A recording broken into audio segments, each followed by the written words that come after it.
श्री नवनाथ कथासार नवनारायणपैकी मच्छिंद्रनाथाचा जन्म आणि त्यांची तपश्चर्या. ग्रंथारंभी मालुकवी म्हणतात, कलियुगास प्रारंभ झाला त्यावेळी लक्ष्मीकांताने नवनारायण यांना द्वारकेस बोलावून आणण्याकरता आपल्या सेवकास पाठविले.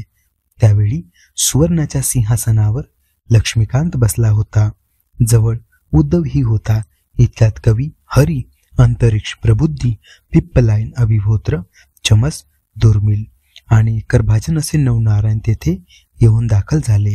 त्यास पाहताच हरीने सिंहासनाखाली येऊन मोठ्या गौरवाने त्यास आलिंगन देऊन आपल्या सुवर्णाच्या सिंहासनावर बसविले. नंतर त्यांची षोडोपचाराने पूजा केली. तो मोठा समारंभाचा थाट पाहून कोणत्या कारणास्तव आम्हास बोलावून आणले असे नवनारायणांनी हरीस विचारले. तेव्हा त्यांनी त्यास सुचविले की आपणा सर्वांना कलियुगात अवतार घ्यावयाचे आहेत.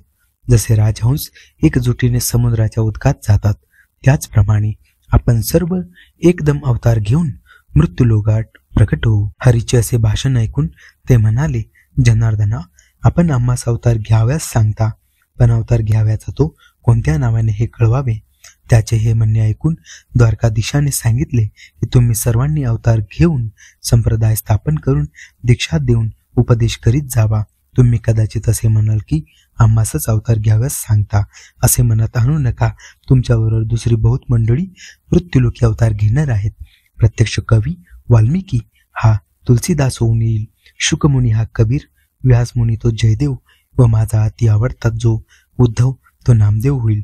जांबुवंत हा नरहरी या नावाने अवतार घेऊन प्रसिद्धीस येईल.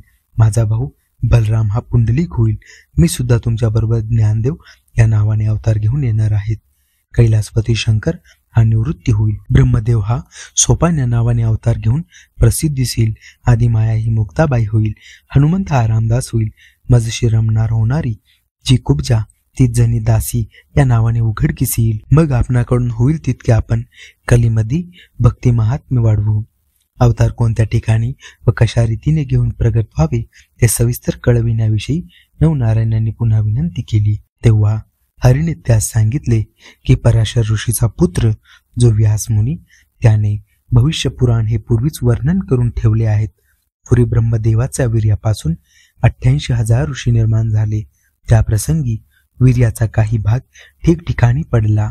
पैकी थोडासा भाग 3दा यमुनेत पडला. त्या 3 भागांपैकी 2 भाग द्रोणात पडले व 1 भाग यमुनेतील पाण्यात पडला.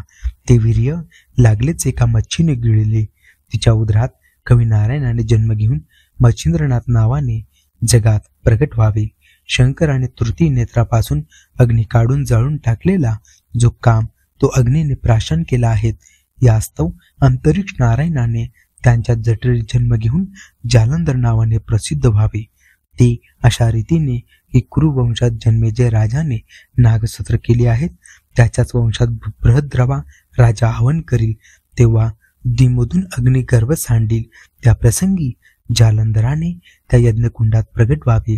88,000 ऋषी झाले तेव्हा ब्रह्मदेवाच्या वीर्याचा काही अंश रेवातीरी सुद्धा पडला आहेत. ते चमस नारायण याने रेवन सिद्ध या नावाने प्रकट व्हावे. त्याच वीर्यापैकी थोडासा अंश एका सर्पिणीलाही मिळाला होता. तो तिने प्राशन केला. मग जन्मेजय राजाच्या सर्पसत्रात ब्राह्मणाने साऱ्या सर्पांची आहुती दिली. त्या समयी हिच्या उदरात ब्रह्मबीज आहे असे जाणल्यावरून त्या सर्पिणीला आस्तिक ऋषीने वडाच्या झाडाखाली लपवून ठेविले. पूर्ण दिवस भरल्यानंतर ती अंडे तेथेच टाकून निघून गेली. ते अंडे अजून तेथे होते तसे आहे. त्यात अभिहोत्र नारायणाने जन्म घेऊन वटसिद्ध नागनाथ या नावाने प्रसिद्ध व्हावे. मच्छिंद्रनाथ याने सूर्यरेत प्राप्तिस्तव मंत्र म्हणून दिलेले भस्म उकिरड्यावर पडेल. त्यात सूर्य आपले वीर्य सांडील. ते उकिरडामय असेल. त्यात हरिनारायण याने गोरक्ष या नावाने प्रगट व्हावे. दक्षाच्या नगरात त्याची कन्या पार्वती हिला लग्न समारंभासमयी पाहून ब्रह्मदेवाचे वीर्य गळाले. त्या समयी त्याच परमलज्जा उत्पन्न झाली. मग ते वीर्य रगडून चौफेर केले. त्यावेळी ते एका बाजूस 60,000 ठिकाणी झाले. त्याचे 60,000 वालखिल्य ऋषी झाले. दुसऱ्या अंगाचे केऱ्याबरोबर भागीरथी नदीमध्ये पडले. ते कुश बेटात गेले. ते अद्यापि तेथे तसेच आहेत. यास्तव पिप्पलायन नारायणाने तेथे प्रकट होऊन चरपटीनाथ नावाने प्रसिद्ध व्हावे. भर्तर या नावाने भिक्षा पात्र कैकेल ऋषीने अंगणात ठेवले होते. त्यात सूर्याचे वीर्य अकस्मात पडले. ते त्याने तसेच जपून ठेवले आहेत. त्यात ध्रुवमीन नारायणाने संचार करून भर्तर या नावाने अवतीर्ण व्हावे. हिमालयाच्या अरण्यात सरस्वतीच्या उद्देशाने ब्रह्मदेवाचे वीर्य कळाले. त्यातले थोडेसे जमिनीवर पडले. त्यावरून वाघ चालल्यामुळे त्याच्या पायात राहिलेले व थोडेसे हत्तीच्या कानात पडले. त्यात प्रबुद्धाने संचार करून कानिफा या नावाने प्रगट व्हावे. गोरक्षाने चिखलाचा पुतळा केला. त्यात करभजन नारायणाने संचार करावा. अशा रीतीने कोणी कोठे व कसे जन्म घ्याव्याचे याची नवनारायणांना खुलासेवर समजूत करून दिली. मग ते आज्ञा घेऊन तिथून निघाले व मंदराचलावर गेले. तेथे शुक्राचार्याच्या समाधीजवळ समाधीस्थ होऊन राहिले. पुढे हे 9 व शुक्राचार्याचे 10 जण निघाले. एके दिवशी शिवपार्वती कैलास पर्वतावर असता तुम्ही जो मंत्र जपत असता त्याचा मला अनुग्रह द्यावा असे पार्वतीने शंकरास म्हटले. ऐकून तो तिला म्हणाला, मी तुला त्या मंत्राचा उपदेश करीन, पण यासाठी एकांत स्थान पाहिजे. तर चल, आपण ते कोठे आहे त्याचा शोध घेऊ. असे म्हणून ती उभयंता एका स्थानी पाहावयास निघाली. ती फिरत फिरत यमुने तीरावर आली. तिथे मनुष्याचा वास नव्हता. त्यामुळे ते स्थान त्यांनी पसंत केले व तेथे ती उभयता बसली. तेथे पार्वतीस सुंदर मंत्रोपदेश करू लागले. पण ज्यावेळी एका मच्छाने ब्रह्मवीर्य गिळून यमुनेत प्रवेश केला होता त्या गर्भिणी जवळच उदकात होती. तिच्या उदरातील गर्भ तो मंत्र ऐकत होता. तेने करून त्यास शुद्ध ज्ञान प्राप्त झाले व द्वैत भाव नाहीसा होऊन तो ब्रह्मरूप झाला. उपदेश संपल्यावर उपदेशाचे सार काय समजलीस म्हणून शंकराने पार्वतीस विचारले. इतक्यात मच्छिंद्रनाथ गर्भातून म्हणाला की सर्व ब्रह्मरूप आहे. हा ध्वनी ऐकून शंकराने तिकडे पाहिले तेव्हा मच्छीच्या उदरी कवी नारायणाने संचार केल्याचे समजले. मग त्या शंकराने सांगितले की तुला माझा उपदेश ऐकल्याने पुष्कळ लाभ झाला, परंतु हाच उपदेश मी तुला दत्तात्रयाकडून करवीन. यास्तव तू पुढे बद्रिकाश्रमास ये, तेथे मी तुला दर्शन देईन असे सांगून पार्वतीसह शंकर कैलास पर्वतावर गेले. मच्छिंद्रनाथ मच्छीच्या उदरामध्ये तोच मंत्र जपू लागला. पूर्ण दिवस भरल्यानंतर त्या मच्छीने अंडे नदी तीर टाकून आपण उदकात निघून गेली. पुढे काही दिवसांनी किती एक बगपक्षी आला. मासे धराव्यास यमुना तटी आले. त्याने ते अंडे पाहिले व लागलेच आपल्या तीक्ष्ण चोचीने फोडिले. तेव्हा त्याची 2 शगले झाली व एका शगलात ते बालक पाहून त्याचा कर्कश रडण्याचा शब्द ऐकून ते भिवून पळून गेले. पुढे तो शिंपला कामिक नावाच्या कोळ्याने पाहिला.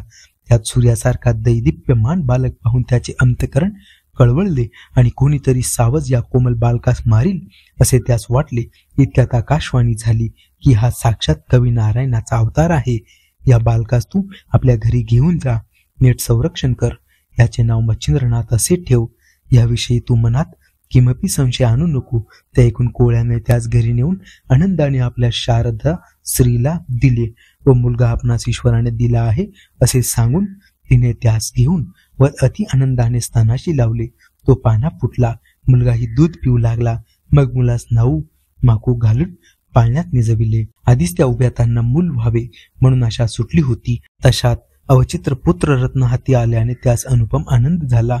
मच्छिंद्रनाथाचे वय 5 वर्षाचे झाल्यावर एके दिवशी त्यास समागम घेऊन त्याचा बाप कामिक मासे मारण्यासाठी यमुनेवर गेला. तेथे त्याने मासे मारण्यासाठी जाळे पसरले आणि पुष्कळ मासे त्यात आल्यावर ते बाहेर मच्छिंद्राजवळ आणून ठेवले. मच्छिंद्रनाथाचे वय 5 वर्ष झाल्यावर एके दिवशी त्यास समागम घेऊन त्याचा बाप कामिक कोळी मासे मारण्यासाठी यमुनेवर गेला.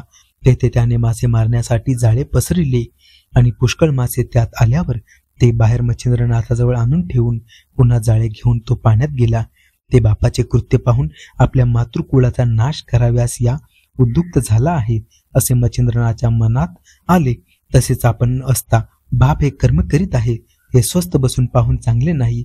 वास्तिक ऋषीने सर्व प्रकार उपकार करून जन्मेजय राजाच्या सर्पसत्रात नागकुळाचे जसे रक्षण केले त्याचप्रमाणे आपण कसेही करून याचा हा उद्योग बंद केला पाहिजे असे मच्छिंद्रनाथाने मनात आणले. मग तो एक मासा उदकात टाकू लागला.